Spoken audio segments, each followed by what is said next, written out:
In 2001, Enron collapsed almost overnight, erasing billions of dollars and thousands of jobs.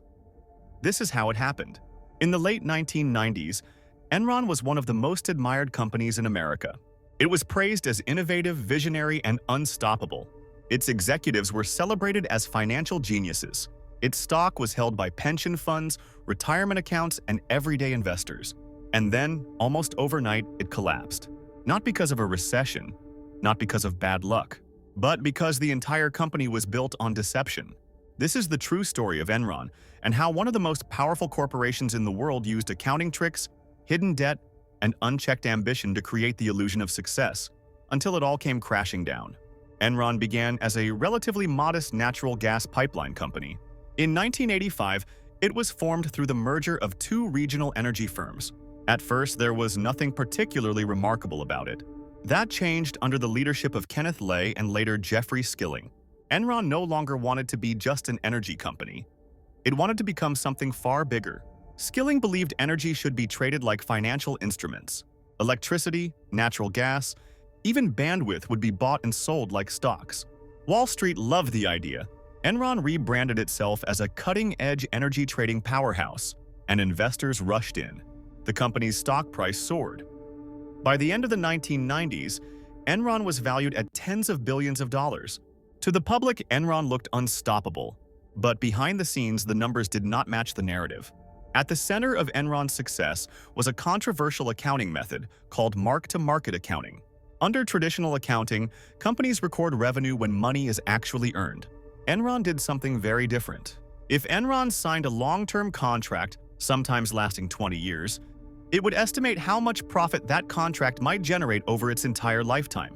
Then it would record all of that estimated profit immediately, even if the cash never came in, even if the projections were wildly optimistic. This allowed Enron to report massive profits on paper, while real cash flow lagged far behind. As long as investors focused on earnings reports and not cash flow, the illusion held.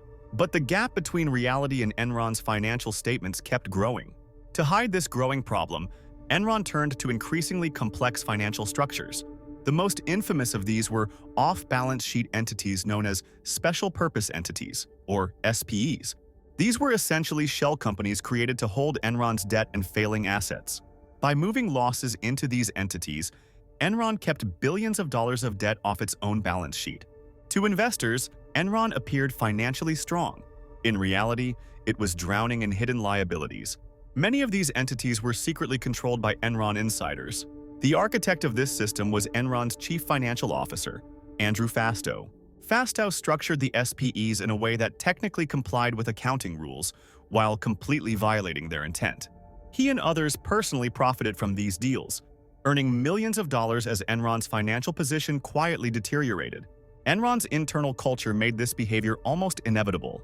Executive compensation was heavily tied to stock price performance. Short-term gains were rewarded. Long-term stability was ignored. Employees were ranked against each other in an aggressive performance system that encouraged risk-taking and punished dissent. Those who questioned the company's practices were sidelined or pushed out.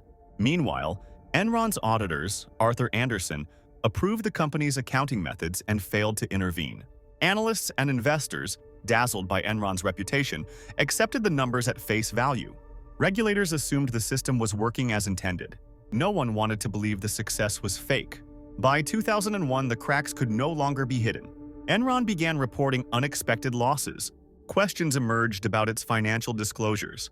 Journalists and analysts started to examine the company more closely. In October 2001, Enron admitted it had overstated its earnings by nearly $600 million over the previous 4 years. Investor confidence collapsed almost instantly. The stock price plummeted. Credit ratings were downgraded. Within weeks, Enron was unable to survive.